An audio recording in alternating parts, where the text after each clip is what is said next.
আজকের 25শে জানুয়ারি এটা জাতীয় ভোটার দিবস। এই জাতীয় ভোটার দিবস আমরা 1950 সাল থেকে আমরা প্রতি বছর পালন করে আসি। আজকের কিন্তু সেই জাতীয় ভোটার দিবসটা অন্যভাবে পালন হচ্ছে। কেন পালন হচ্ছে? আমার পূর্ববর্তী বক্তার মুখ থেকে আপনারা সব শুনেছেন। আজকের এই মিছিলের নেতৃত্ব দিয়েছে আমাদের মগরাহাট ব্লক 2 এর সভাপতি সেলিম লস্কর। কারণ আপনারা জানেন যে সেলিম লস্কর আমাদের মগরাহাটের সভাপতি। তার নির্দেশ কয়েক ঘন্টা, মাত্র সামান্য কয়েক ঘন্টা।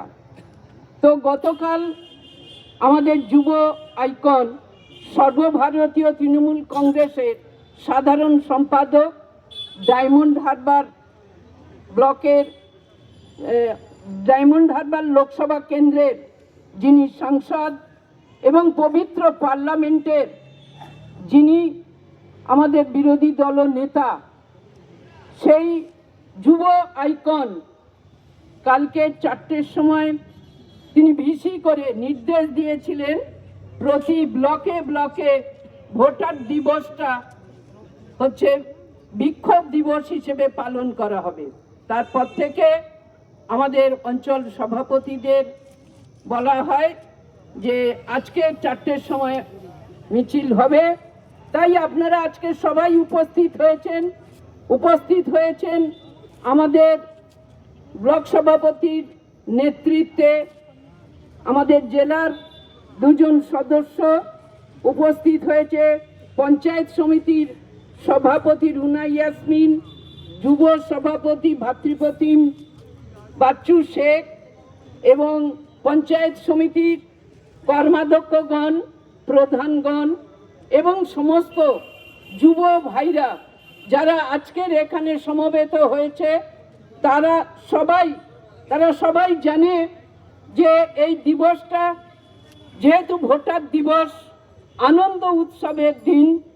কারণ আপনারা দেখেছেন যে নেতাজির জন্মদিন, সরস্বতী পূজা আমরা পালন করেছি এবং আগামী 26শে আমাদের আবার হচ্ছে আরেকটা প্রজাতন্ত্র দিবস আমাদের পালন করতে হবে। কিন্তু আজকে এমন একটা অবস্থা দাঁড়িয়েছে যে বাংলাকে নিয়েই যত মাথা ব্যথা নরেন্দ্র মোদী, অমিত শাহ এবং জ্ঞানেশ সিংকে। এদের এত মাথা ব্যথা, কেন মাথা ব্যথা? বাংলাকে কোনো দিন ওরা হারাতে পারবে না। তাই ভোটারকে ধ্বংস করতে হবে। ভোটার লিস্ট থেকে আমাদের প্রকৃত ভোটারদের বাদ দেবে, আমাদের মৌলিক অধিকার কেড়ে নেবে, কিন্তু অত সহজ নয়। আপনারা জানেন সচিত্র পরিচয়পত্র মমতা ব্যানার্জির নেতৃত্বে বাংলার বুকে সচিত্র পরিচয়পত্র হয়েছিল। মমতা ব্যানার্জি পথ দেখিয়েছেন, সারা ভারতবর্ষের প্রত্যেকটি অঙ্গরাজ্যে সচিত্র পরিচয় হয়েছিল। বন্ধুগণ, আজ সেই সচিত্র পরিচয় নিয়ে মানুষ চলছে। সেখানে আজকে ভোটারদের শেষ করার জন্য এমন কঠোরতর নিয়ম নির্দেশ দিয়েছেন